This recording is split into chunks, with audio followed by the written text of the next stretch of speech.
Hello! We're back, and we've been watching Death Race 2050. Citizens of the United Corporations of America, welcome to the Death Race. This movie's produced by Roger Corman, Yeah. who's sort of known in Hollywood for being a man who can make a dollar go a long way, and is a sequel to the 70s Death Race. Mm-hmm. You finish first, or not at all. Death Race 2000. Yeah. Yeah. This is not a sequel to the Jason Statham Death Race. It seems to be not connected to that. Those were inspired by the original 70s one, Yeah. but this one is a sequel to the original 70s one. Being that it was on the cheap, and it didn't have a lot of star power, and the director I've never heard of, called J.G. Echtenkamp. It's G.J. Echtenkamp. G.J. Echtenkamp. You know, I could come up with something in a scene that might end up being an entire subplot that we then ended up shooting the next day or something. So, Although his directing was quite magnanimous. It's a little deceptive that this is big Roger Corman along the top of this, because at the making of this he was 90 or 91 or something, and it was his production company that were involved, but I don't know how much of a hand he would have had in it, but it's not really in the Roger Corman style. So tell me, Andrew, what is this movie about? Well, it's set in the future, overpopulation, and 90% unemployment, but that's what they want. They want everybody not working. So everybody basically veges around at home watching the Death Race on VR goggles. Well, Malcolm McDowell, who's the chairman, Richest man in America. him and his friends live in sort of, luxury the whole time, while people follow the Death Race.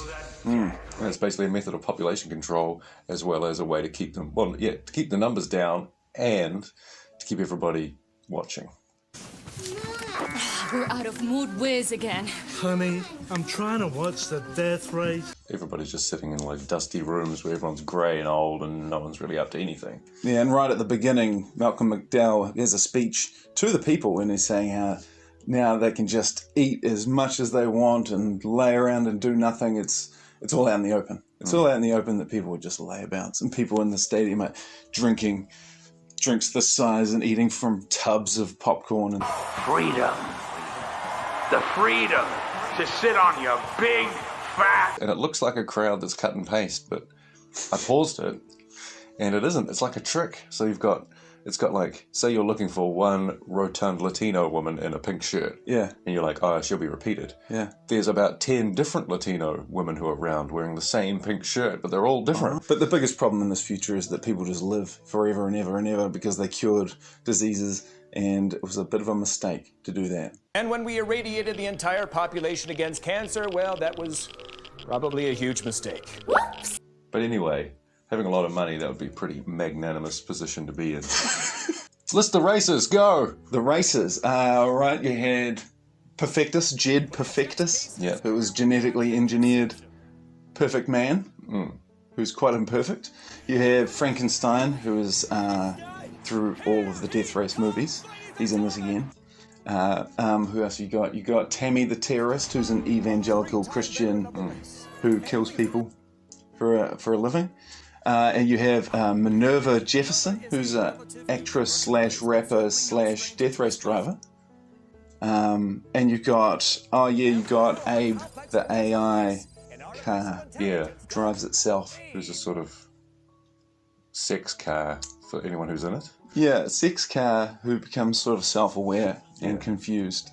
Quite magnanimous. The acting, what do you think of the acting of those races? Mainly it was pretty good. Most of them were good. There were a lot of quite average actors in it as well, to fill out the numbers. There were some moments. But of the races, Frankenstein was probably the weakest actor. But he's doing the I'm a tough guy, which is Brooding. like the easiest acting you'll ever have to do. Yeah. Get out. And then you had Perfectus. I thought he was probably the most entertaining character in the whole movie. Yeah, he was. He's the genetically engineered Peter Perfect style He's crazy. racer. Wow, He's been the powers that be are prepping him to take over from Frankenstein. As Frankenstein is like the most popular racer. Everyone wants to be Frankenstein. Everyone thinks he's cool, and that winds up Perfectus throughout the movie. So every time they turn up somewhere and everyone's like, "Oh my God, it's Frankenstein!" he flips out and he has like several mental breakdowns in the movie that were very entertaining.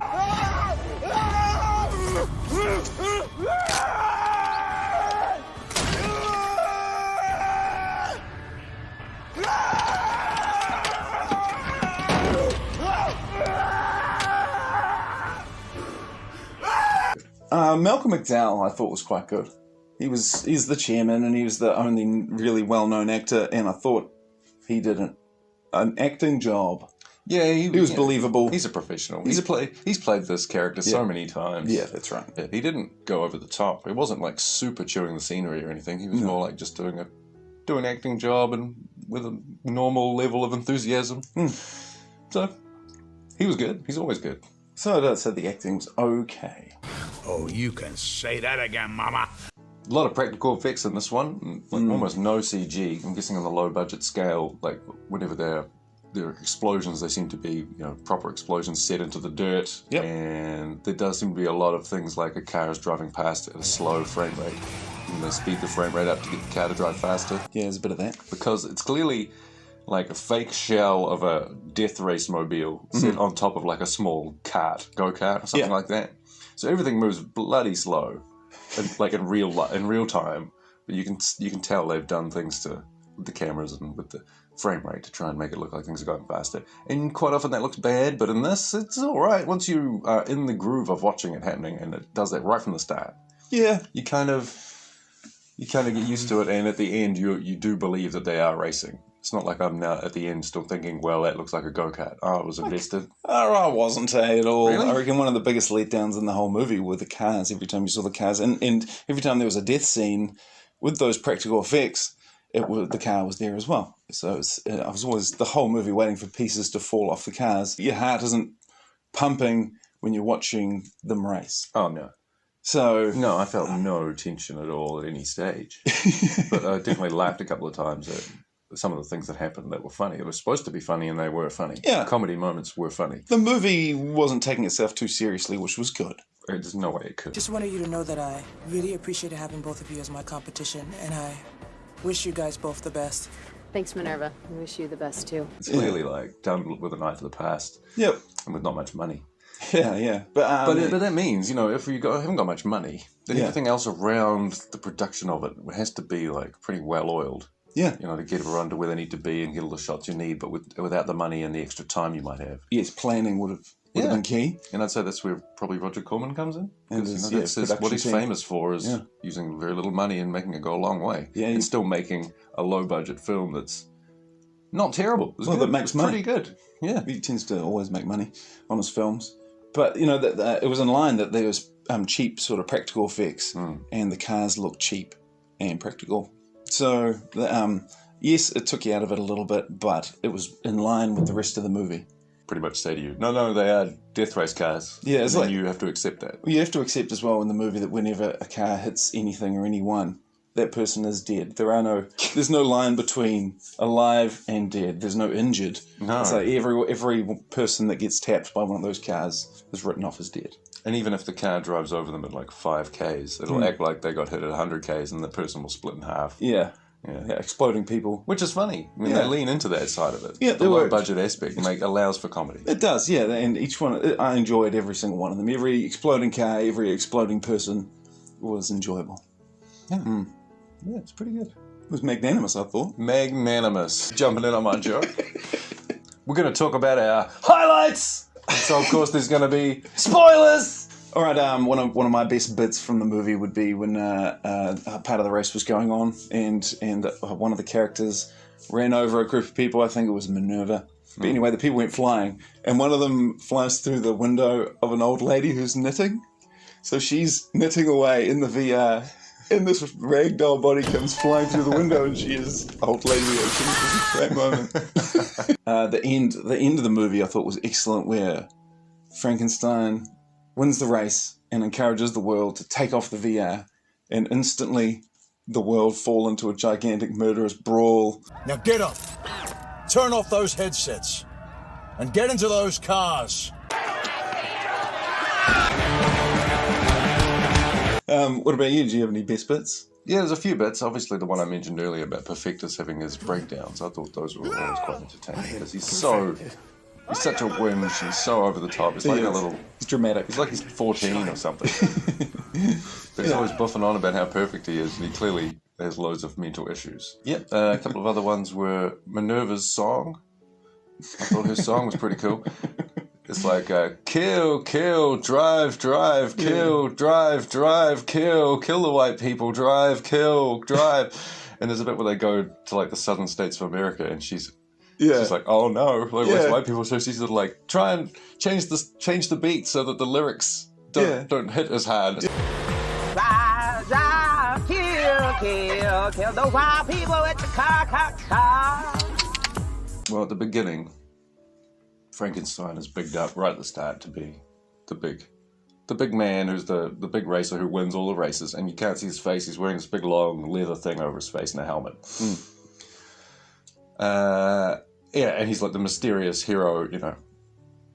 So he goes to see his car, and he's talking to his car, and I guess he doesn't realize that Annie is there, who's the camera woman who's going to film him, and he's like, time to win another race or something cliche ass, talking to his car, and then she's just there like, oh, talking to the car, is it?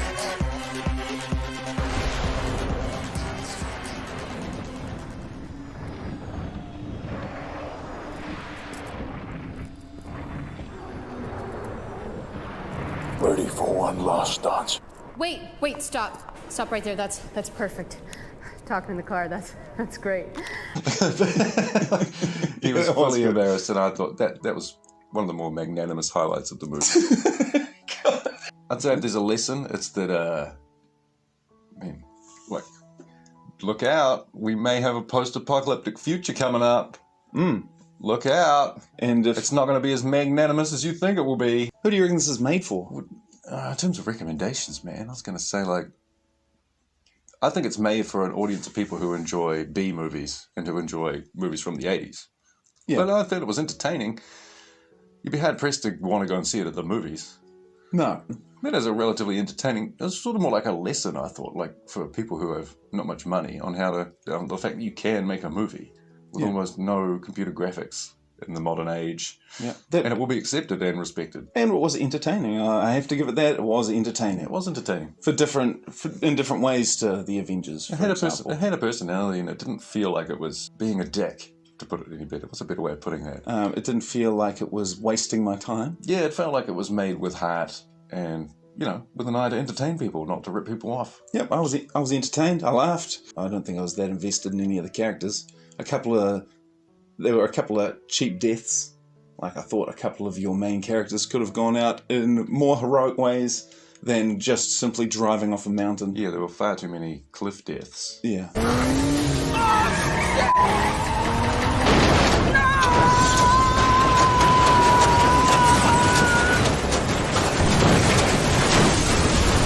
So I can imagine if you were doing like a Roger Corman themed evening, you might throw this in. Yeah. If you're a fan of the original Death Race, or maybe even the Jason Statham one, you'd probably throw this in. I actually thought this was probably better than that Jason Statham one. Yeah, that one took itself very seriously, and this one didn't. Yeah. Which made it more entertaining. Yeah. Yeah.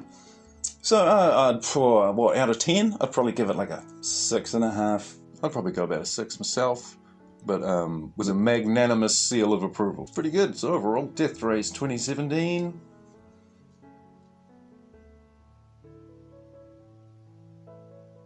scintillating, lustrous,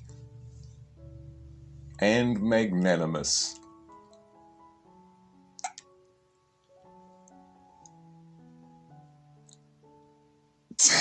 Magnanimous on 3. 1, 2, magnanimous. Oh, on 3. I see. Yeah, I can't say 3 and magnanimous at the same time, can I?